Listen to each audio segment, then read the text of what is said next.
Hello and welcome back to another video. In this video we have the new Hobby Plus Speck B, so let's take a look and see how it performs. Kind of matches my jumper.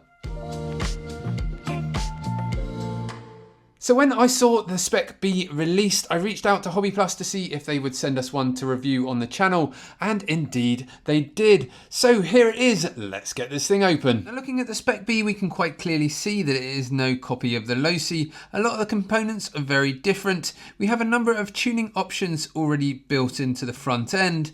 The shocks are on the back of the front tower, and when we look inside, we have a very different layout indeed. When we look at the shocks, we can see that they are mainly plastic. However, they do have a nice shock collar on there, so that will allow us some fine tuning. Now, what does that suspension feel like out the box? We all like to give it a good test, and it does indeed feel very nice indeed, and a good significant amount of damping there. Now moving on to the electronics, we can see we have the same 030 size motor. However, this one boasts a 63 turn versus the Losi with only a 65. So that should mean that we have a little more speed.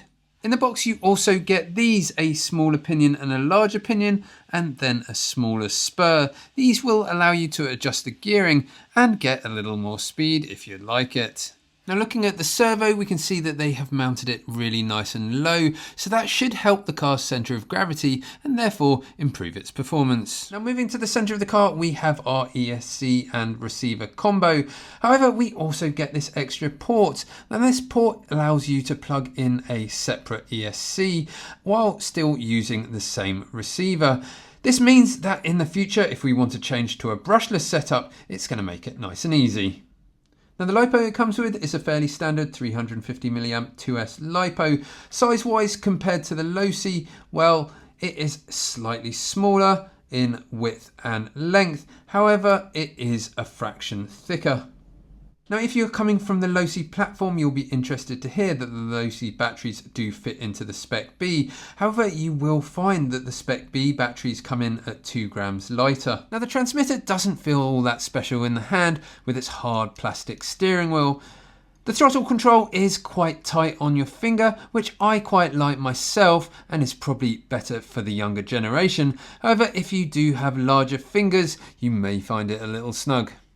Now what I do really like about this transmitter, all the settings and adjustments that we can make on it. We have our steering and throttle reverses, along with that our steering and throttle dual rates and our steering and throttle trims.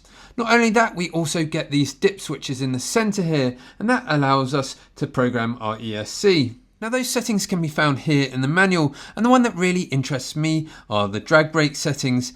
That will allow us to adjust how the car slows down and then give us better control into the corners. Also in the manual you get this, a full parts breakdown showing you exactly how the car goes together. Now when we look further around the car, again it is quite clear that this is no Losi copy. You can see the design of the arms is very different and certainly a lot beefier. Now moving on to the rear tyres, we have this sort of block honeycomb combo going on. Inside we have a foam and the compound feels relatively soft.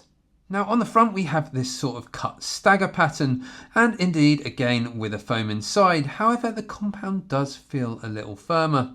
Now we will be racing this car mainly on carpet, so it'll be very interesting to see how these tyres work and when it comes down to lap times, just how they compare. Now there is one thing that concerns me just a little bit with the Hobby Plus versus the Losi, and that is the car's centre of gravity. It does appear that we have a rather bulky transmission, and the weight in general just seems to be a little higher up than the Losi.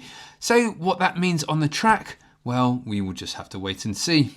Now let's place our Speck B here onto the scales and see how it compares in weight to the Losi. Now switching over to the Losi, let's see what the differences are. There you go, quite an interesting result. The weight balance on the Speck B is identical to the Losi front to rear. However, it is coming in at approximately 27 grams heavier, or about 18.5%, which is quite a substantial amount. So there you go, a brief overview of the Speck B. Now let's go take it for a bit of a test. But in the meantime, if you haven't already, please hit that subscribe button down in the bottom right hand corner. It really does help me out, and it will help continue to grow this channel and bring you more unbiased content like this in the future. Okay, so first off, let's do a quick turning circle comparison. I have got the endpoints set to maximum. Let's do our half circle and see where we end up. There we go, let's mark that. And now let's spin it around and go the opposite way.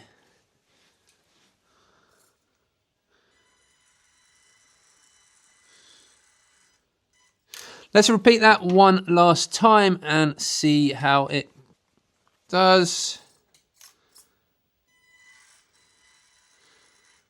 Yep, that seems pretty accurate that way. And back the other. Okay, so it does look like we have fractionally more turning to our right than to our left. Let's now see how it compares to the Losi. Once again, with the steering turned up full. Okay, well, the Losi has it just at the moment. Let's go back the other way.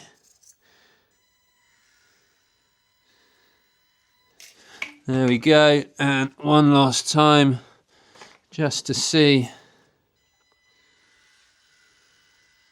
Yeah, the Losi is just taking it by a fraction, but really they are not too far away. So with the track set up, let's see what it's like.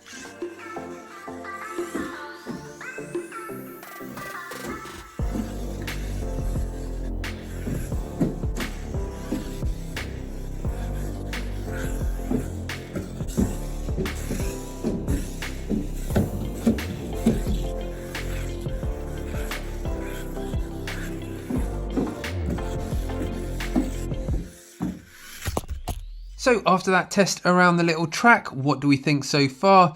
Well, the car seems to jump very well indeed, and those shocks take good care of the landings. The tyres do offer a good amount of grip, and in general the car feels very planted. Now, one thing it did suffer a little with, and that was with its speed. Compared to the Losi, it is quite a lot slower, so let's try swapping that gearing out and seeing if it makes a difference. Now, before we change the gears, I have just used my tachometer to see what the RPM is at the moment, and we are pulling around 2,300 RPM, so we will check again afterwards and see how it's changed.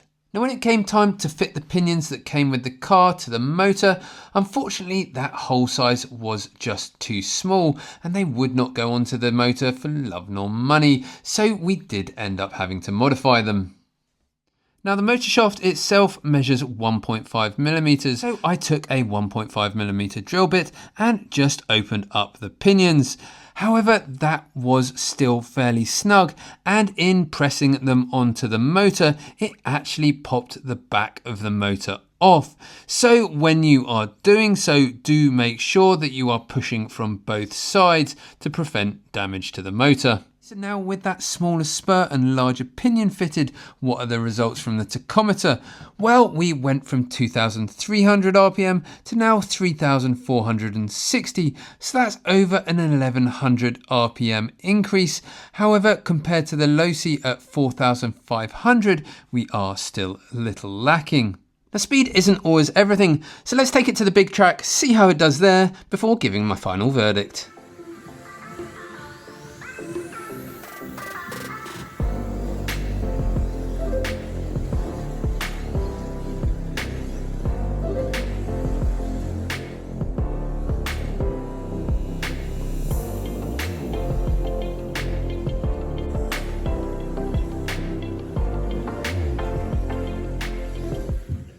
So once again, back at the bench after that testing, how did the car do? Now, I was a bit concerned at the start. The car did feel very tight and it didn't have a huge amount of grip, but after a few minutes, those tyres started to bed in and it felt a lot better. Now, as I said, the car did also feel quite tight, and I'm going to put that down to the rear differential. In this car, it does have a sealed differential with some greasing, so I think that might be an area that we need to look at in the future.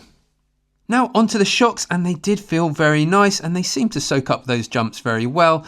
I would say they are perhaps a hair on the slow side, so I think maybe at some point we will try going a little lighter on the oil.